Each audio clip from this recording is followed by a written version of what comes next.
Good afternoon, everyone. Welcome. You know, this video is going to be used with the express purpose of just giving you a little bit of historical background about the time period that we're finding ourselves in, which is the early 19th century in American literature. We're finding ourselves removed from the first part of this course, which was the colonial period, as well as the Enlightenment. Of course, at this time, we now are an American nation. However, we're a very young American nation. We're still trying to figure out, what is an American?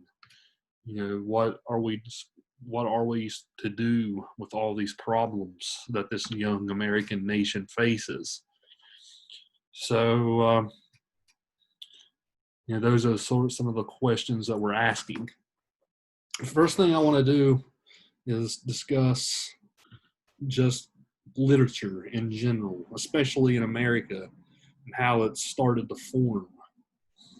So we've talked in the first couple of weeks, it's what we've discovered over the first few weeks of our course is the fact that we put together a literature, but it's not literature like we're used to. We don't have early novels, right, in the 17th century. We have some good poetry, but it's not quite up to, as great as Anne Bradstreet and William Taylor are. They're not quite up to that level of Shakespeare or Milton, right? So we were kind of struggling to find ourselves. Ben Franklin's autobiography is probably the most well-renowned piece of literature, just because even though it is about his life, a large part of it's kind of fictionalized and embellished as well. But in England in the 18th century, this was when prose started. There was a lot of early English novelists. You had writers like Samuel Richardson. Samuel Richardson was one. Jane Austen was a great early novelist who wrote Pride and Prejudice, Sense and Sensibility, and all those. Henry Fielding was another one. Daniel Defoe. So the British, the French, British, even the Spanish, they helped pioneer the fictional genre that is the novel. Even before that, in England, you only had, you had lots of good drama from Shakespeare and the like. You had some great epic poems from people like Milton. You had the satires from writers like Chaucer.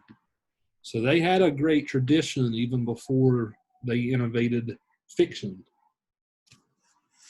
So by the time America becomes a nation in 1787, well, it did become a nation, as you know, with the Articles of Confederation, but they had to sort of redo it where we got the Constitution. By the time we became a nation, we did start seeing some literary production. There were a number of good early novels, in around that time period, right when America was becoming a country. One of the great novelists early was Charles Brockden Brown. He was a Gothic writer who wrote about the New England wilderness a lot of the time. But you can also look him up in volume A of our textbook if you're interested. But for the most part, we don't really read a lot of those writers in this course. Some of them are still being rediscovered. It's been the traditional narrative about American literature that it doesn't really start picking up until about 1820, which is when the B version of our textbook starts up. That around this time period, we start getting writers like James Fenimore Cooper, who wrote The Last of the Mohicans. We start seeing Catherine Sedgwick. We about 10 years later, 1830s, that's when we start getting writers like Nathaniel Hawthorne and Edgar Allan Poe, later Herman Melville, Rebecca Harding Davis. And so this, one of the reasons why it starts with this is it's often literary scholars of around the 1930s and 1940s, when they were actually inventing the genre of American literature. They had to invent this genre. Before that, American literature just kind of got lumped in with British lit. But when they were inventing it, they said, okay, this is a time period that we started getting great writing. We're going to call it the American Renaissance. Well, that's kind of problematic because there is good stuff written before 1820. But that's just the traditional narrative about our field. So that's a little bit about that. As far as discussing what is the American Renaissance, what were writers doing, we did start seeing a lot of good writing emerge. One thing I want to mention is the fact that a lot of these writers, even though they were producing great stuff, they weren't yet making a living off of it for the most part. There's a few exceptions. Edgar Allan Poe was one. Edgar Allan Poe made a living off of it. Was also a magazine editor, but he didn't have much money, right? But for the most part, these writers did not make a living doing what they were doing because America didn't have any copyright laws. That kind of stifled their literary production a bit too. You had writers producing the stuff. Once it was published, it would be pirated. British authors like Charles Dickens, who sent books over as well, also had their works pirated in America. There was no reward and compensation for the author based off of the damages caused by pirating. Some things never change in America, right? Of course, that led to copyright laws in the later century, and then we could finally see writers making a living off of the fruits of their labor. Because now the copyright laws are a little too stringent. Stuff that's in the public domain goes back way too far, mostly because of Disney, right? Disney keeps lobbying the government to put the copyright laws back even further and further so that they can keep Mickey Mouse. But that's a digression. So that's another thing. So just for an example, Nathaniel Hawthorne, who wrote the Scarlet Letter, he was a customs officer. Ralph Waldo Emerson, the great transcendentalist writer, he made a living mostly because his deceased wife left him a good sum of money, but that left him free time to be able to write because he didn't have to worry about a job doing anything else. He was a minister too, but he gave that up. Henry David Thoreau, who wrote Walden, was a contractor. He was a landscaper, surveyor. So all these guys and women too all had something else to do. With that said, though, women writers in the early 1800s were far more successful than men for the most part. There's lots of early American novels, things like romance novels, domestic novels. For the most part, they sold a lot of books, compared to Herman Melville writing Moby Dick, who sold a couple of hundred books. It wasn't until much later that Herman Melville became famous when a scholar read his books. So that's something that's happening as well. A lot of that, what happened when the American literature canon was being formed in the 20s and 30s, a lot of those popular writers were left out. right? Just because they were seen as too sentimental or too formulaic or something like that. So that's something else to consider. One other thing to consider is the fact that there's also lots of writers who aren't taught much these days because of political insensitivity. You know, a lot, especially writers of the U.S. South. You know, for an example, one prominent writer was named William Gilmore Simms. William Gilmore Simms. If any of you guys have ever seen the movie The Patriot, starring Mel Gibson, you know, that story actually comes from one of his books. You know, but he's not read too much these days because he was a South Carolinian who endorsed slavery in his novels. You know, made it seem like slavery was this great thing. So so even though he sold a lot and was a popular writer, you know, we don't talk about him too much anymore. So there's lots of politics that go behind even the field of American literature. I guess that's kind of what I'm going for. We had the 9th edition of the Norton. If you go back and look at like the 3rd or 4th edition, you'll see lots of writers who have been included since then. You know, we now have a much more diverse selection of writers, but there's also writers who have been left out because they haven't evolved with their changing times. So that's a bit about that. Let's move on to the next subject, which is the historical layers of the 19th century. So we formed their early republic. Of course, the 19th century is called the century of reform, right? Especially before the Civil War. There's all these, even though we had this early republic, there's still lots of unresolved issues that we have to address, right? Issues that affect the heart and soul of the nation. As you guys know, the number one reason was slavery, right? Slavery was the biggest issue. You know, when the Constitution was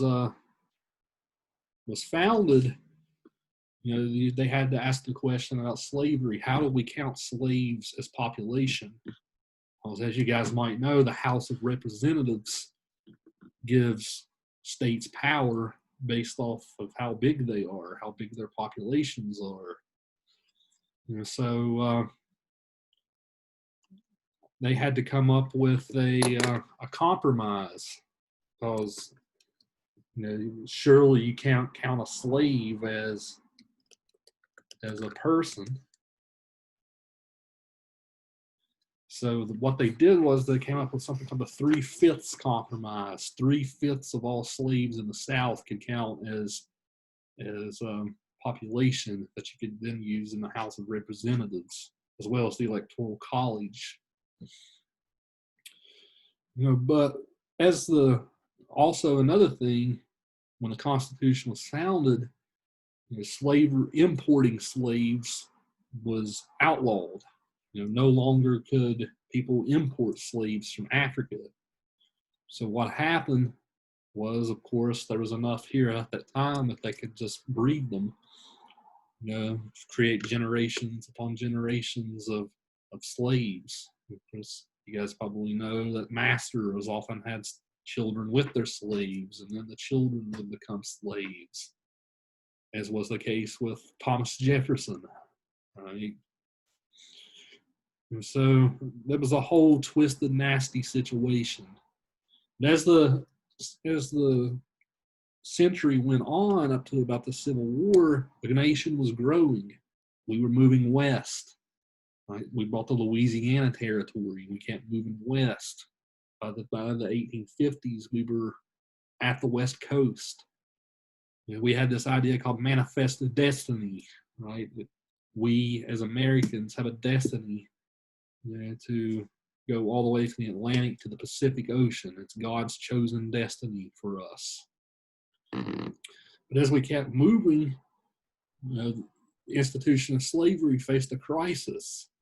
You know, if have more northern states that don't have slavery compared to southern states. What are we going to do? They're going to take slavery away from us. It's their whole way of life.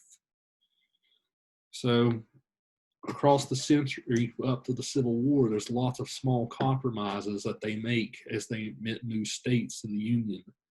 For example, the Missouri Compromise, when Missouri was introduced into the Union, they also had to introduce Maine. Maine became a state because they had to keep that balancing act. You had to have the same number of slave states with the same number of free states. A lot of this came from the fact that America was going through there was almost two Americas. You had one form in the north, which took the form of Alexander Hamilton's more industrial society. Right? Cities like Boston and New York became industrial powerhouses. Philadelphia. Compare that to the South, which was mostly based off of agriculture. Of course, the biggest cash crops were cotton and tobacco, which slaves, for the most part, handled on big plantations. So it became a story of two different ways of life, right? And eventually, these two different ways of life, they clashed. It came to a point where by the time Abraham Lincoln was elected, the South pretty much said, hey, if you get this person who is hostile to the institution of slavery, we're going to secede from the Union. Of course, Abraham Lincoln's views on slavery is a whole different topic. You should look it up. It's complicated. But that was the biggest issue that we had to deal with. And we're going to talk about that more with Frederick Douglass's narrative. But there were other issues as well to talk about real quick. There was the issue of women's rights. Women's rights. We had these, we were discussing, hey, should women have the right to vote? Should women have the right to own property? Should women be able to keep the rights to the property they do have when they do get married? There was all kinds of questions like this permeating their country. One great early sort of feminist writer in America was Margaret Fuller.